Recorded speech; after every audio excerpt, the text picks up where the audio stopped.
Olá, hoje nós estamos começando o nosso PsiQuest, mais um episódio. E hoje nós estamos aqui com o Gabriel Moreira para falar um pouco do orgulho do LGBT, né? Que mês passado a gente comemorou o Dia Internacional, né? Do Orgulho do LGBT. E hoje a gente está aqui com o Gabriel para falar um pouquinho sobre isso. Eu sou a Adriana Sinelli, psicóloga. E eu, Bianca Tomelin. Oi, gente, tudo bem?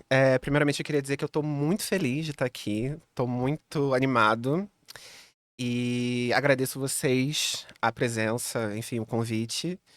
E vamos aí falar sobre o orgulho LGBT e toda a vivência, né? A minha vivência e a vivência dessa comunidade que eu me sinto não só parte, mas me sinto acolhido por ela. Gabriel, você quer iniciar falando como que você se descobriu sobre a sua sexualidade? Ou você quer falar lá um pouquinho do início da sua infância? É, Você gostaria? eu acho muito interessante pensar sobre isso. Porque digamos assim, a pauta sempre esteve presente muito na minha vida. Eu lembro que eu fui uma criança, vou começar bem do início, né?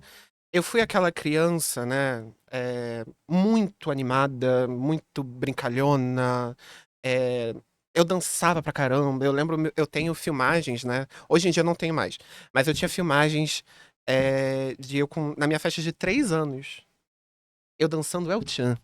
Tudo bom? Fazendo a Carla Pérez. E eu era o centro das atenções da festa.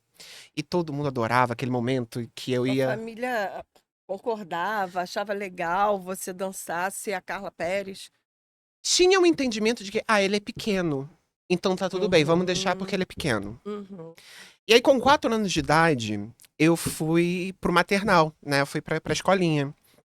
E aí, eu estudei do maternal até os 15 anos numa mesma escola. É uma escola de freira aqui no Rio de Janeiro, aqui na zona norte do Rio. E lá, foi a primeira vez, com 4 anos de idade, que eu passei por violências por ser uma criança muito sensível.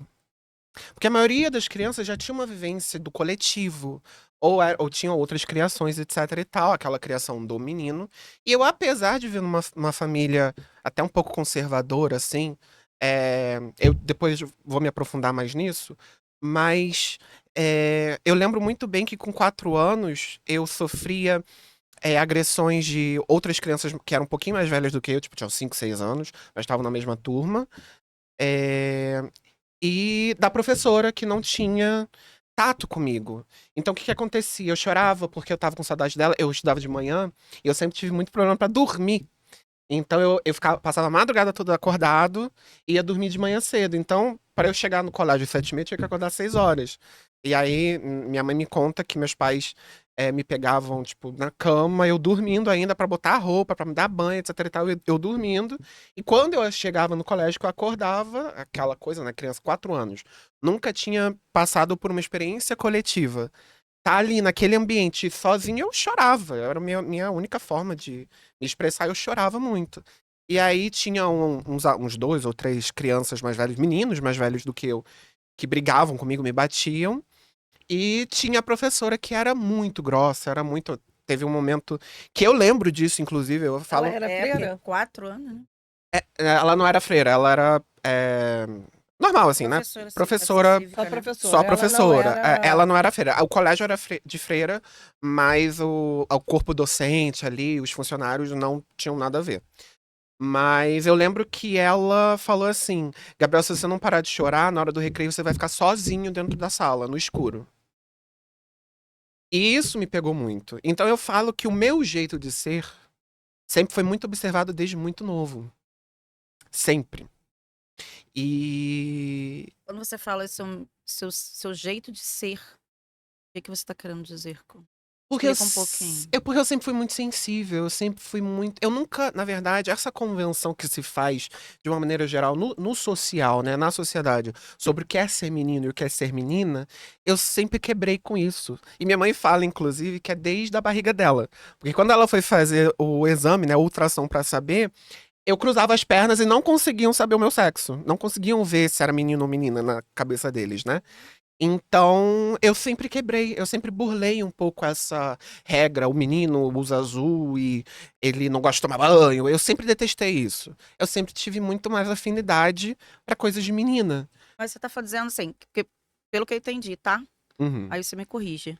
E aos 4 anos você não tinha essa vivência no coletivo, que foi a primeira vez que Isso, você teve. E isso, como você acordava e estava num mundo, num ambiente diferente, você não estava enxergando seu pai, você não estava enxergando sua mãe, você estava enxergando as pessoas que você isso. estava conhecendo. Uhum.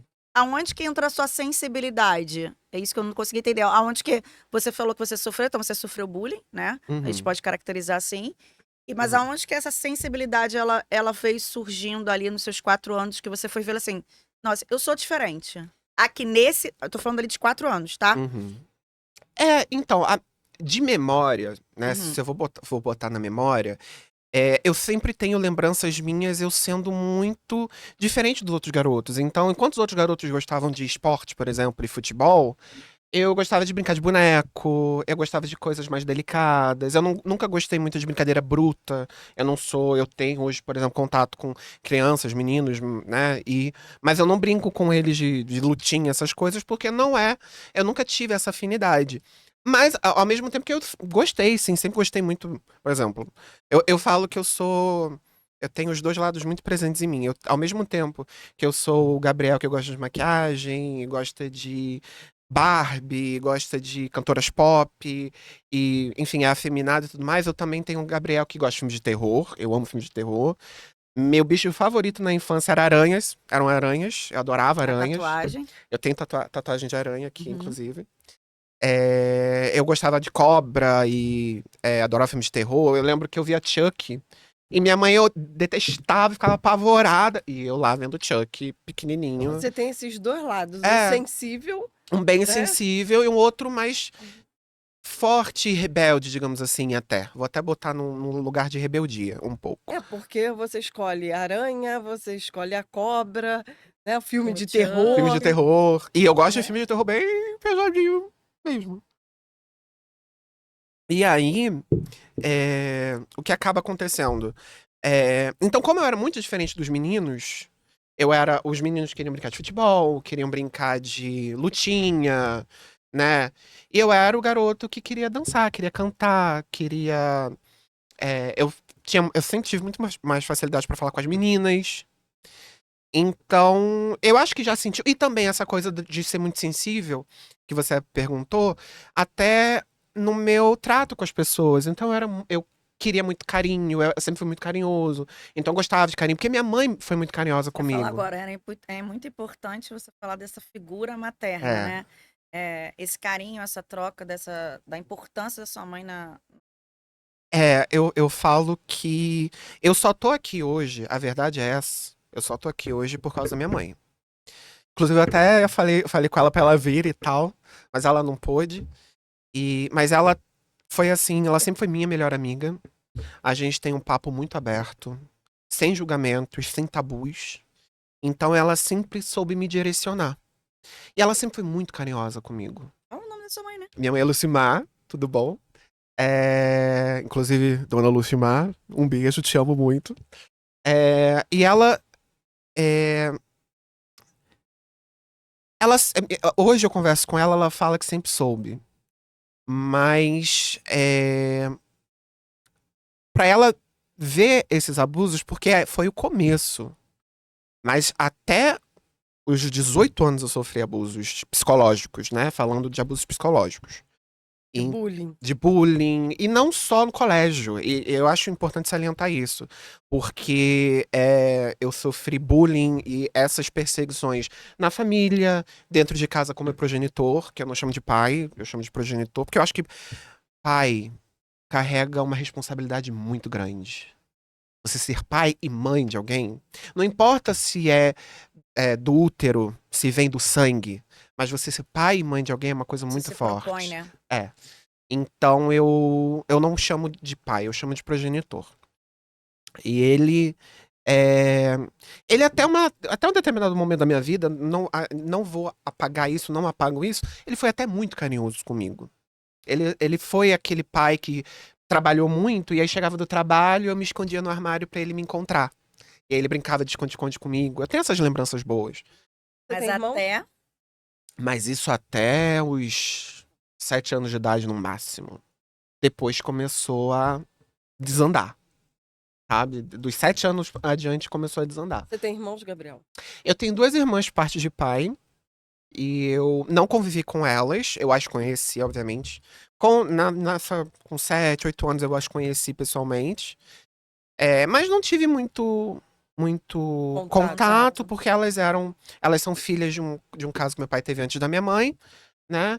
E elas viveram a vida toda com a mãe. A mãe e o meu pai não tinham uma relação muito boa, né? Não eram tão próximos assim, tinham ali suas rusgas. Então eu não tinha muito esse contato. E, inclusive, por muitos anos eu brincava que eu tinha irmãs antes de conhecê-las. Eu brincava e meus pais ficavam super, meu Deus do céu, será que ele sabe e não tá nos contando? Sensitivo. É sensitivo, Márcia é sensitiva. Porque eu brincava, eu tinha assim, a Andréia e a Fernanda. E, sabe, eu brincava disso. Porque eu sempre fui filho único e eu gostava de ter amiguinho, né? Eu tinha meus amiguinhos da rua. Mas, no geral, assim, a minha infância foi bem solitária nessa parte das amizades. Eu queria só fazer uma pontuação, que eu acho que é importante, como a gente está falando, né? Uhum. Desse mês internacional, né, dessa luta. Eu queria que você só voltasse só um pouquinho para quando que você se encontrou, né? Como você falou assim, agora eu sei a minha sexualidade, agora eu me Uhum. encontrei, agora eu me afirmei. Por que eu tô falando isso? Óbvio que a gente já se conhece há bastante tempo. E você representa muito isso, né? Você literalmente, você tem orgulho do que você se construiu, né? Uhum. E eu acho que é isso que a Isso. gente precisa falar aqui, né? Como que você superou cada dificuldade Uhum. sua, mas eu queria, antes da gente entrar nessa pauta, mas assim, quando você falou assim, não, agora eu sei, Aham. né? Agora eu sou o Gabriel, né? Não de se esconder, mas entendendo quem Foi era nesse você. momento que você viveu até os 18 anos? Não, Foi depois? foi um pouco antes. Foi Tá. com 16 anos. Eu lembro perfeitamente. Por quê? Eu fazia academia na época. Aquele negócio, aquela pressão de adolescente, as pessoas precisam me olhar. Na época eu achava que as meninas precisavam me olhar, porque a gente cresce, agora falando de uma maneira aberta, né? E talvez hoje isso esteja começando, mas muito a pequenos passos, a mudar isso. Mas até a minha época, a gente crescia achando, não, eu só vou namorar com meninas, eu só posso namorar com meninas, eu só posso casar com meninas, eu sendo um menino. Então, todas as minhas interações, digamos assim, que eu pensava românticas e sexuais eram pensadas pra meninas. Mas isso porque você era forçado também pelo seu Mas pai. porque eu era forçado, exatamente. Meu progenitor forçava isso em mim. Não. Pode falar pai, progenitor, enfim. Eu também já falei pai, enfim. Mas, então, e dentro de mim me foi colocado isso na minha cabeça por conta dessas várias violências que eu sofri, de que eu só poderia ser hétero, que não existia outra maneira. Outra maneira é errado, ou pelo viés religioso, ou pelo viés social, é errado, você não pode. Você só pode ser hétero, só tem a possibilidade de ser hétero. Então a minha vida toda, essa parte minha que eu já reconhecia como diferente, eu não queria ver. Eu não queria ver, eu negava. Eu dizia, eu não tenho essa possibilidade. E era um terror pra mim. Foi um terror por muitos anos. Com 16 anos, e aí é o que eu falo, eu já tinha uma vivência de internet, eu comecei a entrar na internet com 13 anos, mas ainda muito leve, assim, pra fazer pesquisa de colégio, né? Eu já entreguei. Hoje o pessoal nem sabe o que é isso, mas eu já entreguei pesquisa de colégio em CD. Hoje em dia tudo manda pelo e-mail, pelo WhatsApp e acabou. Na minha época era CD. Nossa, Ai, era gente, era disquete. Disquete!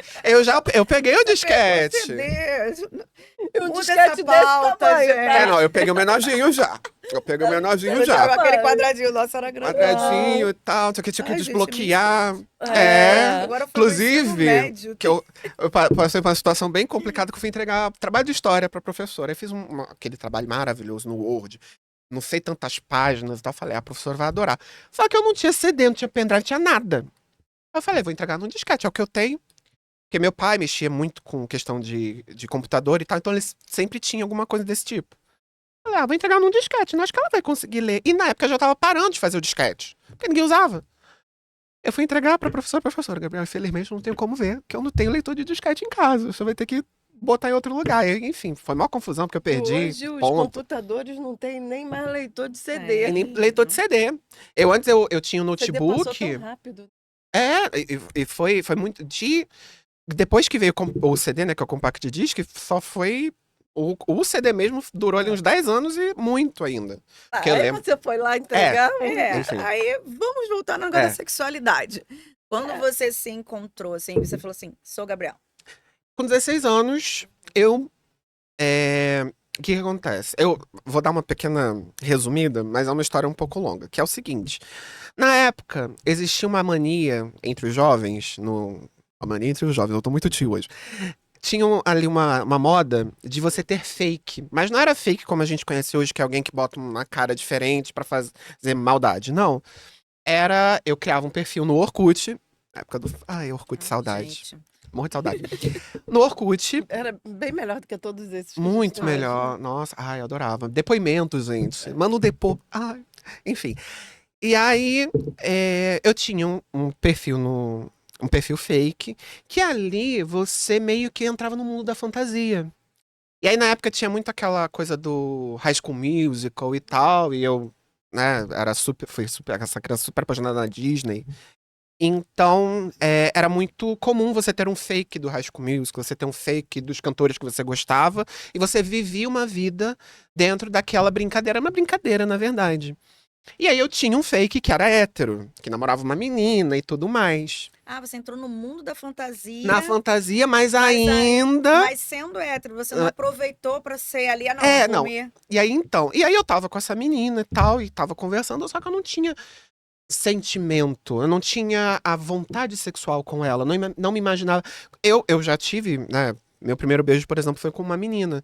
Mas eu nunca tive atração sexual. Eu nunca olhei pra uma menina e falei, meu Deus do céu, eu quero ver essa menina pelada. Não, nunca.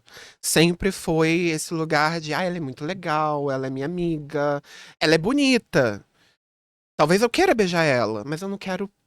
Ao mesmo tempo, eu não quero Além ter. disso. Eu não quero ter um relacionamento, eu não quero. Mas quando você beijou, você sentiu que você foi, você foi invasivo? Você... Sim, eu pirei. Foi com 16 anos, eu tive esse primeiro beijo com ela. E ela é uma menina super, eu tenho contato com ela até hoje, assim, a gente não é amigo, mas, enfim, tenho ela nas redes. E ela é um amor de pessoa, uma pessoa incrível. Mas na época, eu conheci ela numa festa de uma amiga minha, era a festinha de 15 anos, ainda não era aquela festa de 15 anos, né? E aí a gente teve um envolvimento muito grande ali de amizade, o papo fluiu, eu falei, talvez seja com ela. Porque tinha uma pressão, você tem que perder o bebê. Que era o famoso bebê, você tem que perder o bebê. Acho que hoje em dia nem deve ter isso, não sei. Mas na época era, nossa, Ainda você com 16 anos, você não beijou ainda, como assim?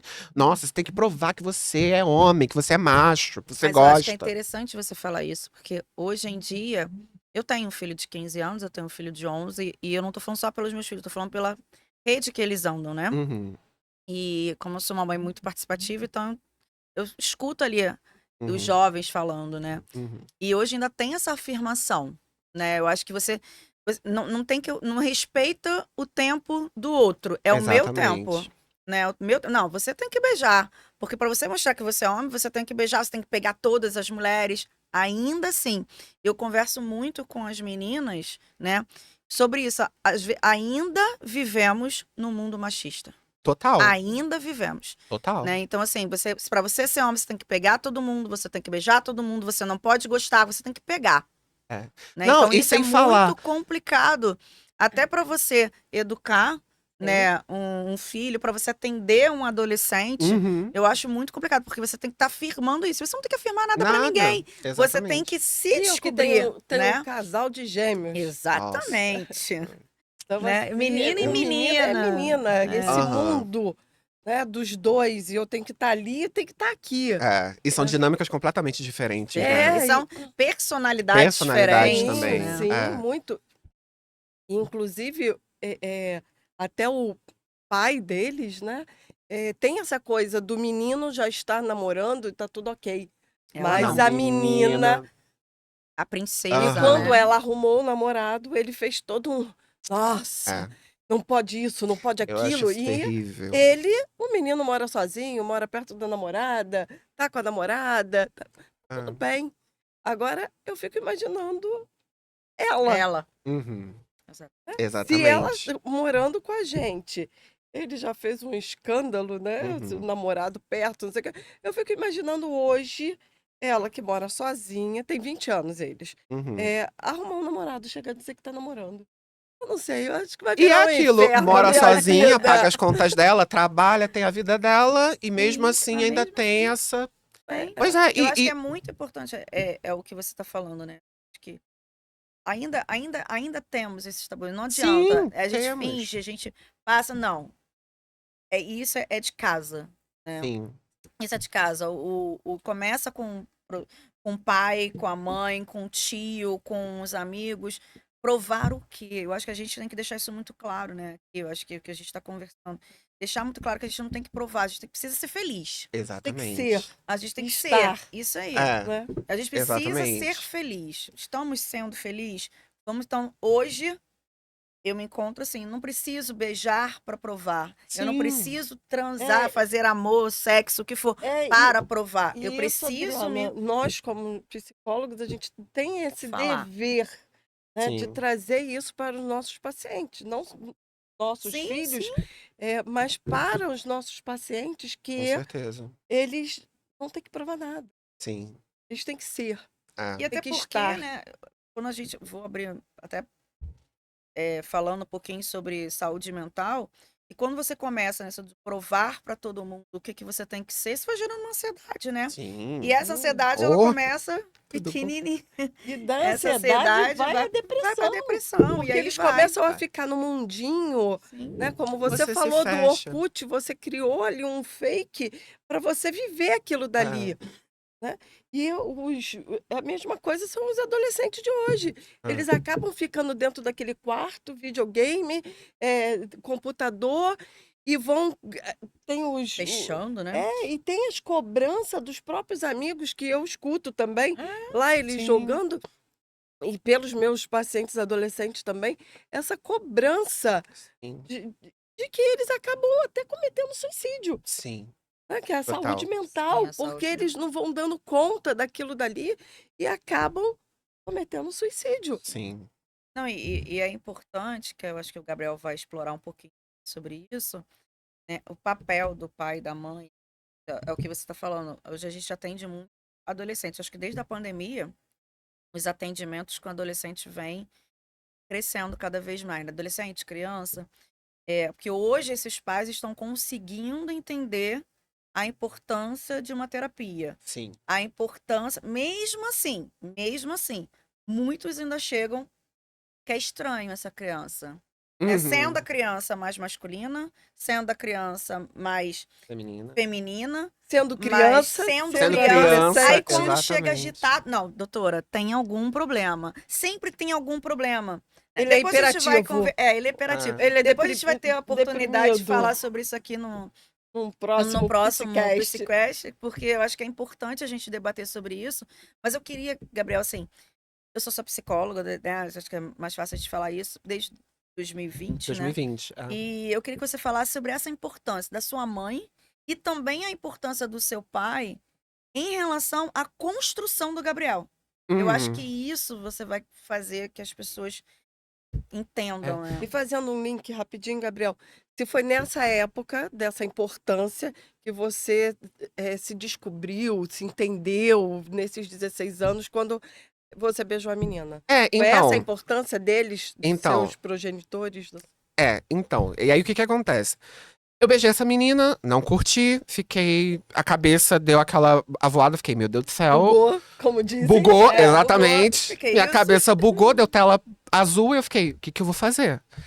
E aí eu falei, cara, pra eu me entender, deixa eu me entender, deixa eu olhar pra mim entender. E esse processo não foi intuitivo, assim, não foi pensado. Eu fui fazendo.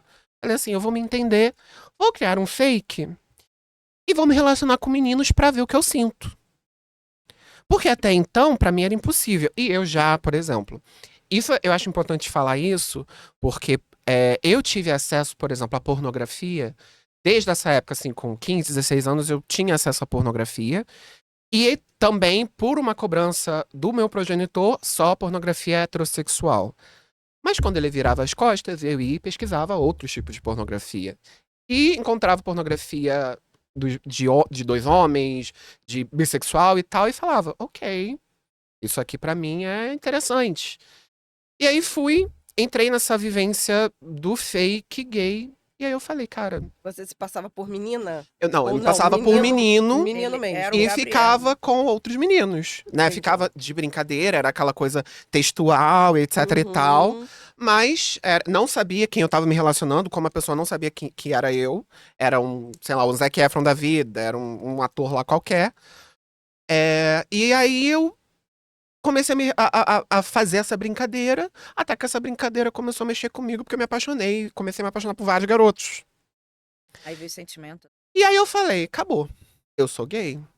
E aí o que agora? É a partir desse momento que eu faço. Porque, por exemplo, eu não fui de uma família extremamente religiosa, mas a minha mãe era muito católica. O meu progenitor era católico, mas não era praticante. Minha mãe não era praticante de ir à igreja, mas tinha os ritos dela, né? Ela já tem uma experiência muito traumática com a religião católica, desde muito nova. Porque minha mãe, ela é cearense, veio do Ceará muito nova pra cá, perdeu os familiares muito cedo, perdeu a mãe, perdeu a avó muito cedo. E a avó dela, né, minha bisa, era muito católica e obrigava ela a ir à igreja, ela já não gostava. Então, mas ela sempre teve muita fé. E na minha cabeça, eu pensava assim, minha mãe é muito católica. Porque na época, até hoje isso tem. Hoje, graças a Deus, com o advento da internet e do crescimento das comunidades, das redes sociais, hoje nós temos uma possibilidade de falar da nossa realidade. Por isso que a comunidade se fortaleceu tanto e as lutas sociais como um todo se fortaleceram, porque nós encontramos um lugar seguro, nós construímos lugares seguros virtualmente. Antes já tinha lugares presencialmente, já existiam formações para se falar sobre essas realidades, mas não era com a vivência que nós temos hoje de comunidade, de entendimento de geral, né? Do geral, do todo. Então, com o advento da internet, a gente teve essa possibilidade e hoje se fala de uma forma mais tranquila. Mas, por exemplo, eu com 16, 17 anos ia pesquisar no Google o que é ser gay, ou se é bom ou não, eu só encontrava páginas de cunho religioso conservador que traziam textos horríveis falando das atrocidades que iam acontecer com aquela pessoa no inferno. Uhum. Quando você vem de. Eu sempre fui muito religioso, hoje eu não tenho religião. Eu acredito no universo, acredito num ser maior, mas não tenho religião, não nomeio esse ser maior. Mas quando eu ia pesquisar e vindo dessa vivência católica, do colégio de freira, e né, eu sempre fui o garoto muito quieto, muito exemplo. Nossa, ele é muito educado, ele é um exemplo. Você se descobrir gay, olhar no espelho e falar, meu Deus do céu, tudo que as pessoas pensavam de mim vai cair por terra. Porque eu sou uma coisa que as pessoas não gostam, que as pessoas não querem que eu seja. Que a vida inteira me falaram que eu não podia ser. Então foi uma quebra de paradigma muito grande pra mim. Mas ao mesmo tempo eu falei, ok, mas agora eu tô tranquilo. Agora eu sei o que eu sou, agora eu sei o que eu sinto. Eu não preciso mais encontrar um porquê. Já tá aqui, eu sinto. E aí, com esse movimento, e aí, por exemplo, aí com 17 para 18, com 17 anos eu me assumi pra minha mãe, me assumi pra uma amiga minha. Minha mãe, como até hoje, amicíssima minha, cabeça aberta. Minha mãe é uma aquariana nata. Eu sou dos signos, tá, gente? Eu sou totalmente dos signos. Minha mãe é uma aquariana nata, E, super Gabriel, forte. legal você falar isso, né? Que primeiro você falou, minha mãe veio do Nordeste. Nordeste, geralmente a gente pensa o quê? Aquela pessoa. Cabra macho. Veio com a peixeira ali. É. Né? Minha mãe foi. É o que eu falo, eu tenho muito orgulho da minha mãe. Se eu começar a falar dela aqui, vai ser história pra não acabar mais. Mas a minha mãe, ela sempre foi feminista.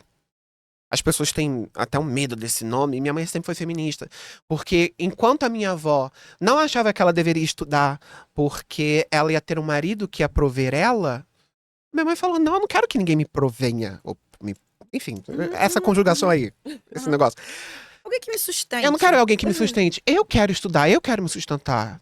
Eu não vou ficar aqui pra sempre, eu vou pro Rio de Janeiro, eu vou casar com um carioca. Minha mãe falava isso com 10, 11, 12 anos.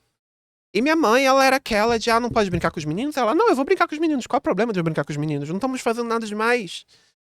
Então, a minha mãe sempre foi pra Frentex. Minha mãe, ela não terminou os estudos, né, no Ceará. Ela veio aqui pro Rio pra trabalhar como babá. Ela já trabalhava como babá lá, veio pra cá com uma família, trabalhou muitos anos como babá e falou, cara, eu quero voltar a estudar.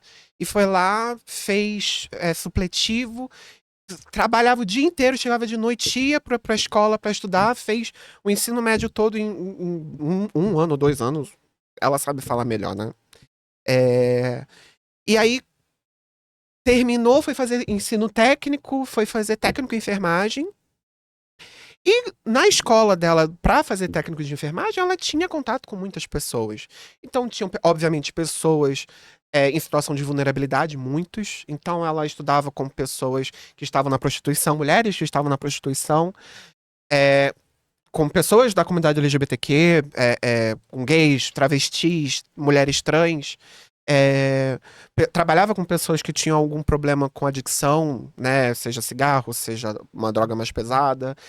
E ela convivia bem com todo mundo, ela não tinha esse olhar de, nossa. E as pessoas falavam, não anda com fulano, que ela é prostituta. Não anda com fulano, que ele é viado. Não pode. E minha mãe Você falava, acha que não. isso foi mais fácil para ela te acolher? Foi totalmente, porque quando eu cheguei pra ela, quando eu fui contar pra ela, foi muito. Hoje a gente ri. Mas quando eu fui contar pra ela, eu fui contar pra ela tremendo, chorando. Parecia que o mundo tinha acabado. Mãe, meu Deus do céu, mãe, preciso contar um negócio, mãe. O seu mundo caiu e o meu também. E aí eu contei e falei, mãe, eu sou gay, eu gosto de meninos. Entendi isso agora. E é isso. E minha mãe falou, Gabriel, eu sempre soube, Gabriel. Pelo amor de Deus, tá chorando por quê? E aí ela, obviamente, também minha mãe é muito carinhosa, então ela também chorou, e aí me abraçou. E ficamos os dois ali um bom tempo conectados, um entendendo a dor do outro. Né? Minha mãe vem de... A relação da minha mãe com o meu progenitor foi uma relação muito abusiva. E eu participei, eu vi isso tudo. Então era meio que ela me abraçando e eu abraçando ela, entendendo as nossas Entendendo as dores. dores. Isso que eu ia falar, né, Gabriel? Porque eu acho que a gente também tem que muitas pessoas, né, ainda, né, não assumem sua sexualidade, que é aquele ditado bem antigo, não sai do armário, que eu odeio isso. Eu odeio essa frase. Mas não assume a sua sexualidade, não assume quem ela é de verdade, porque é esse medo, né, como que as pessoas que eu amo, como elas irão me ver e como irão me aceitar. A rejeição. Isso. Ela tem medo da rejeição. Não é só a rejeição da sociedade, mas a rejeição de quem ela ama. Porque a rejeição da sociedade a gente já espera. Exatamente. Eu sempre tive noção, até por conta de toda a minha relação traumática com pessoas, colégio, família, amigos, com todo mundo. Todos os espaços que eu estava, eu sendo conhecido ou não. Eu chegava numa turma de crianças, as pessoas, alguma criança sempre vinha, chegava pra mim, você é gay? Porque eu sempre me destaquei como o diferente daquela turma. Eu queria que você falasse, que até para as pessoas. Assim, acho que a ideia que eu e a Bianca trouxemos, né, de trazer você para cá, ser você nosso convidado, eu acho que foi exatamente isso, de você teve um lado de muito acolhimento, de muito amor, que foi essa mãe, mas também teve o lado do pai. E eu queria que você entrasse nisso, porque a gente vai também entrar numa outra fase onde você também entendeu sobre um diagnóstico que a gente vai falar sobre aqui, que eu vou deixar você falar. Mas para você também, mesmo esse pai não entendendo, você falou assim, não, mas eu quero ser feliz. Uhum. E você foi se superando, né, cada vez mais. Então eu queria que você falasse também sobre essa dificuldade com esse pai. Porque eu acho que quando a gente tá falando pro mundo, porque a gente tá falando aqui é pro mundo, não é mais mas pro mundo, dar coragem para as pessoas, assim, não, eu preciso ser feliz, que é aquilo que a gente tava falando um pouquinho atrás, né? O ser feliz, eu preciso ser feliz por mim. Eu não preciso ser feliz pelo meu pai, pela minha mãe, pela minha irmã ou pela minha sociedade. Eu tenho que ser feliz por mim. O que eu quero pra minha vida. Então eu queria que você falasse um pouquinho sobre isso, né? Como que foi também você falar pra esse pai, como foi a reação desse pai? Então, e que você não desistiu. O que eu ia fazer um ponto com relação ao que você falou, que as pessoas falam que a gente fica dentro do armário. E na verdade a gente não fica no armário. Nos colocam no armário. Porque a partir do momento em que você não pode ser você, na sua essência, você não pode quebrar a expectativa do outro, e esse outro faz de tudo para que você se mantenha escondido, não é você que está se colocando nesse lugar. Você está sendo colocado. E as pessoas, socialmente falando, é um conceito que ainda as pessoas não conseguem entender. As pessoas acham que as pessoas se escondem por uma vergonha. Existe uma vergonha interna muito grande, mas essa vergonha ela é aprendida. Essa vergonha, essa auto-vergonha, esse olhar para si e ter medo que o outro vai perceber quem eu sou, é uma vergonha aprendida. Mas com relação ao meu pai, progenitor, enfim, vou botar pai mesmo. Se quiser processar, processa, meu querido. Mas é o seguinte. Não, a mim, vocês não. Não, nem a você. Enfim, um beijo, querida. Essa conta já foi paga, né? Ah, com certeza também, né? Enfim. Mas o que acontece? 17 anos me entendi, falei com a minha mãe e tal. Só que eu vivi uma infância e uma adolescência muito preso. Justamente, isso daqui eu tô abrindo aqui. Eu não tive essa resposta e talvez eu nunca vá ter, mas sempre houve do meu pai uma super proteção que não era preocupado com um cuidado, com o meu bem-estar. Era uma hipervigilância de que se eu. Deixa eu ver se você vai se manter naquilo que eu quero que você se mantenha. Porque sempre teve aquela coisa da expectativa. Meu filho tem que ser exatamente como eu quero. E eu nunca fui. Em nada, em nada. Meu pai gosta de azul, eu gosto de rosa. Meu pai é do futebol. Meu pai não é do futebol. Meu pai é do futebol, eu sou, sei lá, da natação. Sabe? Então, como eu falei, até os 7 anos a gente tinha uma relação tranquila. Depois ocorreram várias questões. Meu pai teve um caso extraconjugal que eu participei, que eu era meio que um álibi ali, então eu participei disso. E foi muito confuso pra mim. Eu entendia que as pessoas pensam, a criança não entende. A criança entende. Tem coisas que a criança entende. Eu não entendia como eu entendo hoje na visão de adulto. Mas eu sabia como a coisa estranha estava acontecendo. E ali começaram humilhações e gritos e uma violência. Meu pai é uma pessoa muito agressiva na forma de falar. Ele fala, parece que tá brigando com você. E eu sempre fui muito sensível, né? Eu tenho essa sensibilidade até hoje. Então, ele gritava, ele falava alto, e eu tinha medo daquilo. E quando ele perdia a paciência comigo, que ele nunca teve, era uma briga, assim, eram brigas homéricas, às vezes, por, sei lá, eu derramei alguma coisa no chão, digamos assim. Então, eu já tinha percebido ali que a gente ia ter muita embate. Mas como eu tinha aquela coisa de, não, você tem que ser o filho perfeito, você tem que obedecer, abaixar a cabeça e ficar quieto. Então, ele fazia, eu ouvia e ficava calado. Eu ouvia e ficava calado. E aí, eu não tinha liberdade. Eu não podia sair, eu não podia falar assim, pai, eu vou... Uma amiga minha me chamou pra ir pra balada. É uma balada gay. Não podia chegar pra ele e falar isso. Então, quando minhas amigas chamavam, eu teria que, como ele era a pessoa que provia a casa, então o dinheiro era dele, e ele sempre fez questão de dizer isso, o dinheiro é meu, a casa é minha, você faz aquilo que eu quero. Abrindo um parênteses aqui, que eu vou me aprofundar depois, eu fui expulso de casa com 19 anos. Mas antes disso, eu já tinha ouvido não tá feliz, a porta de casa é serventia, você pode ir embora a hora que você quiser, com 12 anos de idade. Então eu vivia nessa prisão. Eu não podia ouvir as músicas que eu gostava, então eu sempre gostei de diva pop. Eu amava Britney Spears, eu sempre gostei de diva que dançava, então Britney, Madonna, Lady Gaga, Beyoncé, todas essas divas, eu sempre amei dançar. Dançar pra mim é vida. Então, eu adorava essas divas, eu adorava, quando eu era pequeno, Ruge, a Xuxa, eu sou apaixonado pela Xuxa, inclusive Xuxa, me liga, vem cá, Vem querida. aqui fazer aqui por favor. Uma entrevista com a gente. Eu sou muito fã da Xuxa até hoje, então quer dizer... Somos dois, que eu lembro que tá em sessão, eu falei, ai, desculpa, mas eu também sou. Somos! Quando ele falou, eu falei, não. A gente é super cadelinha da Xuxa. E aí, o que acontece? Eu não podia viver. E aí, quando eu terminei o ensino médio, eu com 18 anos, né, eu ainda estava no ensino médio, eu repeti um ano do colégio. Eu até gostaria depois de entrar nessa conversa sobre o colégio, porque foi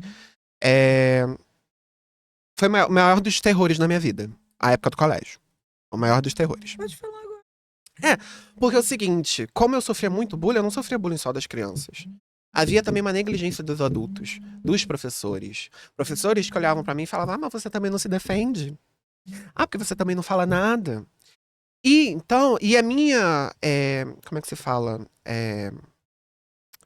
A minha, não só trajetória, mas as minhas notas, a forma Ah, que tá. eu lidava com Como as você lidava com a matéria, matérias, como você lidava com a vida os escolar, estudos, começou a a decair. decair muito, porque no primário eu era aquele aluno que tirava notas boas e tal, e depois ali que hoje acho que é o 6º ano, mas na minha época era 5ª série, era tipo, tirou um 7, tirou um 6, tirou um 5, tirou um 4.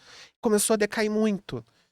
E aí, mas o que que tá acontecendo, Gabriel? Você sempre teve nota boa. E aí, ninguém nunca sabia o que estava acontecendo comigo. E aí, num determinado momento da minha vida, durante a semana, você não vai ter diversão, você só vai estudar. Então, eu era obrigado a sentar dentro de casa, abrir um livro e ler, estudar sobre aquela matéria. E não podia ligar uma televisão, não podia ir pra rua, não podia nada. Só podia estudar. E aí, o que que acontece? Eu sempre tive muita dificuldade de atenção. Então eu abria o livro e começava ali 20 minutinhos a estudar. Daqui a pouco eu tava sendo a Britney Spears no palco, eu tava vendo uma aranha descendo da parede. A mosca passava, eu me distraía, eu não tinha. Então eu não estudava, eu não tinha essa capacidade de estudar por conta própria. Ao Você mesmo não tempo, tem a capacidade de estudar por conta própria.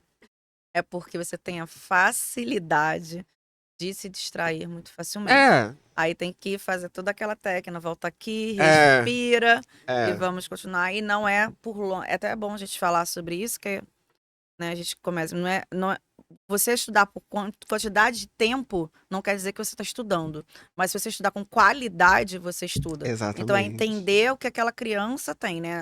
É, Ela consegue 20 minutos, ela consegue estudar e ela está estudando bem? Então, beleza, sai, toma um é, café, se distrai E um pouco, muitas vezes depois aquele volta, né? momento que os pais acham Não é o tempo dele. não é o tempo. é. Uhum. Às vezes acha, acaba de almoçar, descansa e vai estudar, vai para o quarto estudar. Mas será que aquele é o momento da criança, é o momento do Exatamente. adolescente para estudar? Pois é. De repente não é o momento Sim. melhor, o seu era de madrugada, que você virava à noite, de O repente meu era era de de madrugada. madrugada. O meu. O Eu meu é odiava É. ficar. acordar cedo. Não, o meu era de madrugada. É. Faculdade que a gente fez juntos, eu só fazia de madrugada. Eu chegava do estágio, chegava da faculdade que eu estudava de noite, e eu chegava, dormia, botava para despertar 1 hora da manhã e era a hora que eu ia estudar. Aí eu já ia pro estágio. E isso foi minha vida Ah, no o meu ensino era médio, isso 4 foi. horas da manhã, eu acordava e estudava antes de ir para a faculdade, Eu acho antes que de ir isso para o tudo trabalho. Então, é cada um tudo. tem Cada um tem o seu horário. tempo, É. né? E aí os pais muitas vezes não conseguem perceber É. isso, né? E na Fala, não, real, tem essa regra, tem que ser. não, e na real, muitas vezes, por exemplo, colocar o estudo. Por exemplo, comigo foi isso. O estudo era castigo.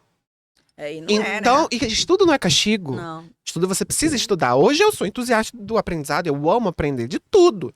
Eu cato hoje, eu faço parte, eu, por exemplo, eu sou artista, né? Eu sou designer, quero ser maquiador, eu sou artista, trabalho com videoarte, colagem, um monte de coisa. E eu estudo muito, eu leio muito sobre vários movimentos artísticos, porque eu não tive a possibilidade de entrar numa faculdade, de estudar isso de uma maneira mais Profundo. com profundidade. Mas eu amo estudar, eu amo ler, eu estudo muito sobre questões sociais. Pra mim, depois que eu me entendi como gay, né, eu falo assim, eu ouvi a vida inteira que eu era bicha como uma forma negativa.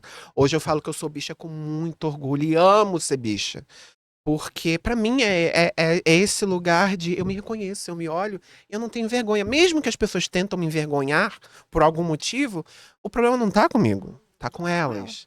É Então, do outro, né? é Seu, do outro, outro. né? Seu, É uma bagagem do outro, não é minha. Eu não vou pegar aquela nossa, bagagem que é minha. já é tão pesado, as pessoas ainda querem carregar Já é do tanto outro. boleto, né? Já é tanto boleto que a gente tem que pagar. Mas voltando, Voltando, Gabriel, seu progenitor, conta aí pra É. gente. E aí, enfim, então a 17, nossa 18. relação era muito difícil, tinha muito essa coisa de, eu preciso aconselhar meu filho porque ele vai ser na vida. Então eram conversas homéricas, 2, 3 horas só falando do quanto eu era um fracasso na vida, porque eu não era igual fulano, tinha muita comparação, tinha muita cobrança. Eu entendo que existe uma preocupação de o que meu filho vai ser no futuro. Mas eu também penso que é o seguinte, você sabe qual vai ser o seu futuro? Ninguém Desenho. sabe. A gente vai projetar. Mas nós, seres humanos, nós não somos 880. Acabou, pá. Nós somos feitos de nuances. Eu falo muito, eu gosto de fazer uma comparação com arte, que nós somos uma tinta aquarela passando no papel. Nós somos feitos de nuances. Então hoje o que te faz feliz, talvez amanhã não te faça. E tá tudo bem. Então você querer que um adolescente com 18 anos, ou 17, ou 16, enfim, você querer que ele saiba a vida dele inteira, ele não vai. Então, o que que acontece? A gente tinha muitas rusgas, mas eu não respondia. Eu nunca fui um filho de responder. Eu nunca fui agressivo. Eu engolia. Eu engolia, engolia, engolia. Com 19 anos, aliás, com 18, eu tive a primeira experiência de ir pra uma balada, e aí tive que fazer toda uma história. Falar, não, eu vou com uma amiga, balada hétero, sertanejo. Mentira. Tava indo numa balada pop no centro da cidade, com uma amiga minha. Lá eu fiquei com um cara, e aí falei, meu Deus, o cara nem era tão bonito assim. Ele não, eu não tenho mais contato, mas querido, enfim. Mas ali eu E foi falei, diferente, Gabriel, foi. daquele beijo da menina pra esse Foi porque o que eu beijo. não senti com a menina, eu senti com ele. Realizado. Falei, meu Deus do céu, é É isso. isso. As estrelinhas. As estrelinhas, aí As borboletas. as borboletas aqui dentro, eu falei, tudo. é isso, é isso. Então aquilo dali pra mim foi uma experiência, eu falei assim, caraca, eu entendi. Eu já tinha entendido, mas não tinha tido experiência. Tinha sentido. Não tinha sentido. Eu já tinha entendido. Mas falei assim, caraca, é isso. Mas uma coisa que eu acho importante frisar é óbvio que aqui vai ser aberto ao mundo e muitas pessoas vão estar assistindo. Talvez você não tenha tido a experiência com o sexo oposto, ou sexo, né? Enfim, você não teve uma experiência romântica com alguém. Mas você não precisa ter pra você se entender. Você pode se entender sem ter beijado ninguém, sem ter. Quantas pessoas estão casadas, estão num casamento heterossexual e depois entendem como bissexual?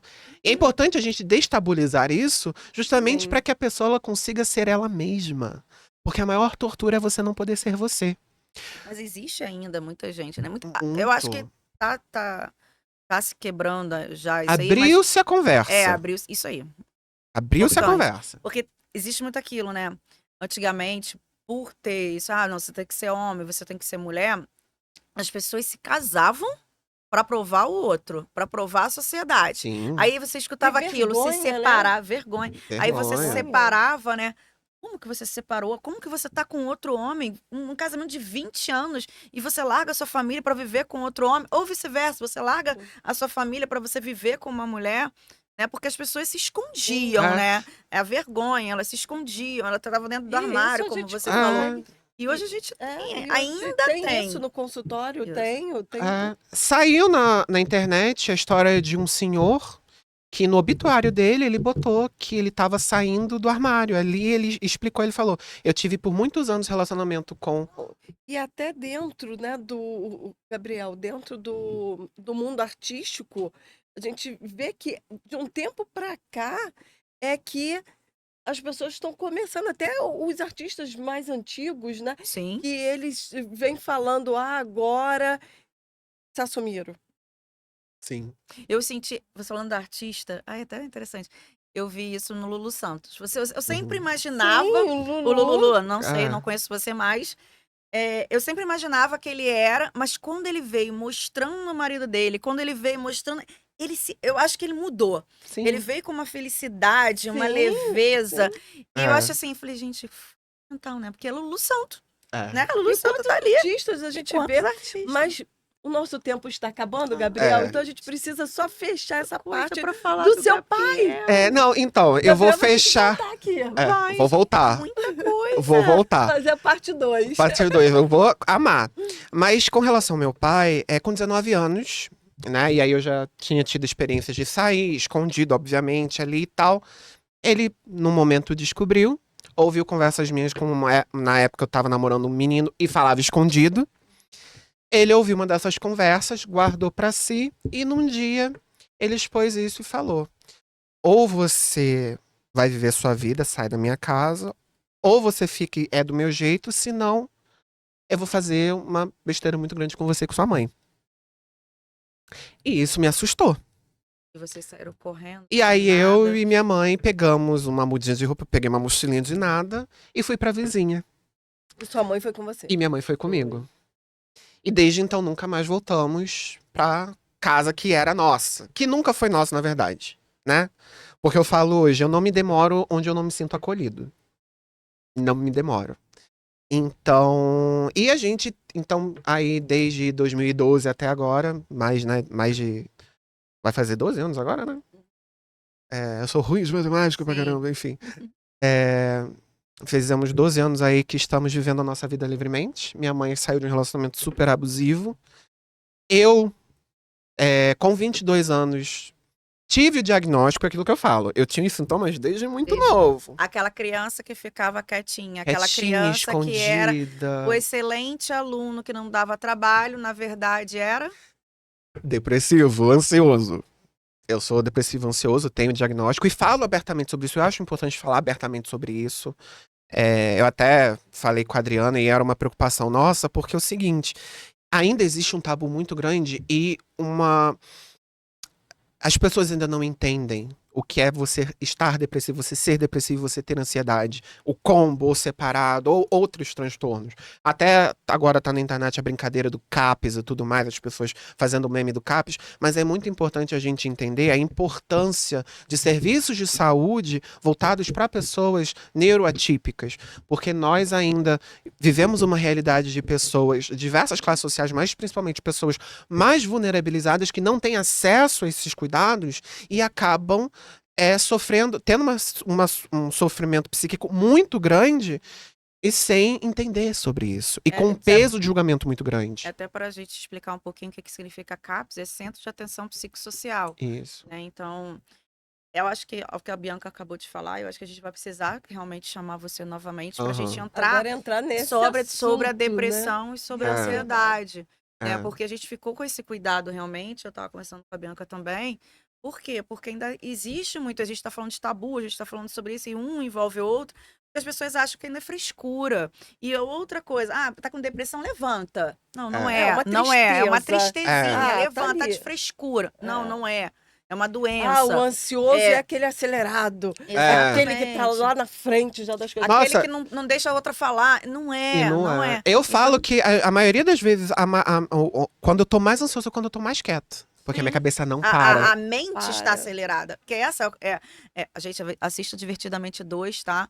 Porque Sim. a ansiedade Eu quero. ali tá falando sobre isso e acho que a gente vai conversar.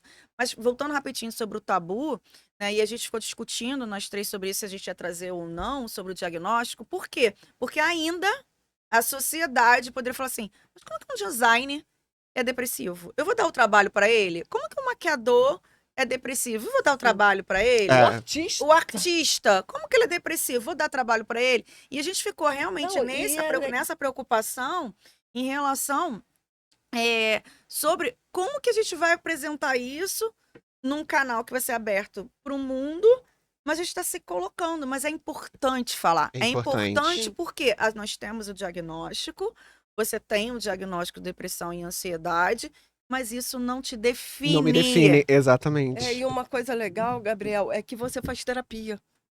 E que isso, né, ainda é muito preconceituoso. Então você vive dois preconceitos, né? Do ansioso depressivo e por ser homossexual, gay, né? Como? Bicha, viado. Eu vou começar a falar aqui. Mundo. O Pazubá. Pazubá é a Entendeu? linguagem. Sua sexualidade é feliz. O Pazubá é uma linguagem muito interessante, só fazendo um parênteses aqui, que é numa língua. Eu posso estar falando alguma besteira, gente. Se eu tiver, vocês me corrijam, por favor, nos Coloque comentários. nos comentários. Mas é uma linguagem que tem muita força, uma origem indígena e que foi usada muito por mulheres trans e travestis nas ruas para poderem sobreviver. E aí virou, né, meme, etc e tal, a gente fala tudo, mas, por exemplo, viado, bicha, tal, todas essas nomenclaturas vêm desse pajubá e também da forma que a sociedade fala, e é o que eu falo. Antes era falado como uma forma pejorativa. Hoje, se alguém me chama de bicha na rua, oi, querido, tudo bom? Gostou da maquiagem? Porque é isso, é sobre eu me olhar e me sentir bem. Eu me olho no espelho e eu falo, eu tô tranquilo, eu tô feliz. Quem não gostar, que não goste. E o que a Bia falou, né, sobre a importância da terapia, porque muita gente também ainda vê a depressão e a ansiedade, psiquiatra. Só que não é o remédio vai fazer efeito. O remédio vai ajudar. O remédio precisa estar nesse lugar. Sim. O psiquiatra precisa estar nesse lugar. Mas a terapia, ela precisa estar junto nesse lugar. Por quê? Para você se olhar. Porque senão a gente cai naquilo que a gente conversa com os nossos pacientes, a gente conversa nas nossas sessões. Porque se você ficar dando a voz à depressão, se você ficar dando a voz à ansiedade, Aí sim ela vai começar a te definir, porque você só vai Ah. ficar naquele lugar. E a Ah. terapia, ela vai começar a te ajudar o quê? Você encontrar um lugar nesse diagnóstico, mas você entender porque você pode sair desse lugar. Você Uhum. pode produzir, sim, até no meio do caos, Sim. né? Mas a gente vai produzir com técnicas que a gente coloca para vocês fazerem, com algo para vocês poderem falar sobre essa tristeza, sobre essa ansiedade, para você sair e fazer esse movimento. E quais são os gatilhos? Então, isso é muito importante. Isso você só vai encontrar na terapia. E você não se vai encontrar no entender. remédio. E você se entender. Porque, por exemplo, pra mim, a melhor coisa que aconteceu na minha vida foi entender o meu diagnóstico. Porque antes, é preguiça, ele não quer nada, ele é vagabundo. Quantas vezes, quantas vezes no meu crescimento, eu com 10 anos, 7 anos, Gabriel, vamos sair pra brincar? Não tô afim, tô cansado. Mas cansado de quê? Você é criança, você não faz nada. Mas tô cansado. Então, vagabundo, não quer nada, não faz nada. Quando eu entendi, eu falei, tudo aquilo que falaram pra mim e que me carimbaram não é verdade. E é legal também, Gabriel, essa coisa do diagnóstico. Então a gente precisa desmistificar isso. O que é o diagnóstico? Fica muito mais fácil. E as pessoas acham que o diagnóstico é um rótulo. Né? Então a gente precisa aprender a desmistificar que a terapia tá para quê? Para te acolher, para te ajudar no seu dia a dia, te ajudar a lidar com as situações. Hoje eu tô ansioso, o que eu preciso fazer? Hoje eu tô depressivo. O que eu preciso fazer? E os nossos colegas psiquiatras, né, entender a nossa importância. Sim, Como total. nós também temos que entender a importância do psiquiatra. É um trabalho em conjunto. Sim, e o neuro também. Sim. Né? Muitas vezes a gente precisa do neuro. Pediatra, total. Falar sobre a saúde mental de crianças. Sim. Somente hoje. Eu trabalho com cirurgia bariátrica. Então, os médicos, cirurgiões também precisam entender a nossa importância. A gordura, né? O que faz ela comer, o que faz. Tem todas uma compulsões, tem todo um transtorno alimentar, transtornos, enfim, que é conjunto. Eu tenho pacientes que são borderline, como que eles vão fazer uma bariátrica? Então, muitos médicos têm que entender a nossa importância. Com certeza. Porque se não fosse isso, o plano de saúde não ia pedir um laudo do psicólogo. E o nosso laudo não é só um laudo, entendeu? A gente precisa também... que precisam entender que não é só 3 sessões, que são só apenas uma semana, mas é uma terapia. Exatamente. São sessões, é contínuo. Até porque você descobre alguma coisa aqui que vai abrir. Mas assim, infelizmente a gente está terminando. Mas a gente quer agradecer muito a sua presença. E eu que agradeço. Vamos ter esse segundo momento, sim. Porque precisamos falar sim. Já tá marcado. Já tá marcado. Saindo daqui, vai marcar o WhatsApp. Exatamente. Gente, siga o nosso canal. Siga o Gabriel também. A gente vai colocar aqui no... Visual Gabi, G-A-B-E. Visual Gabi. Se catar no Google, tá lá eu. Design, excelente design. E vai ser um excelente maquiador também. Maquiador agora. Gente, se quiser, maquiagem hoje fui eu e tal. Entendeu? Se quiser aí, eu também sou artista, multiartista, trabalho com vídeo arte, faço um monte de coisa. Eu sou pau pra toda obra.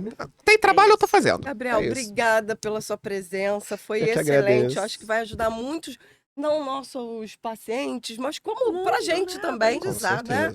E pra vida, pra quem estiver assistindo o nosso Psicast, que goste, que curta, que compartilhe. Com certeza. Faça pergunta, pode procurar o Gabriel para fazer perguntas. Me procure, tô aqui.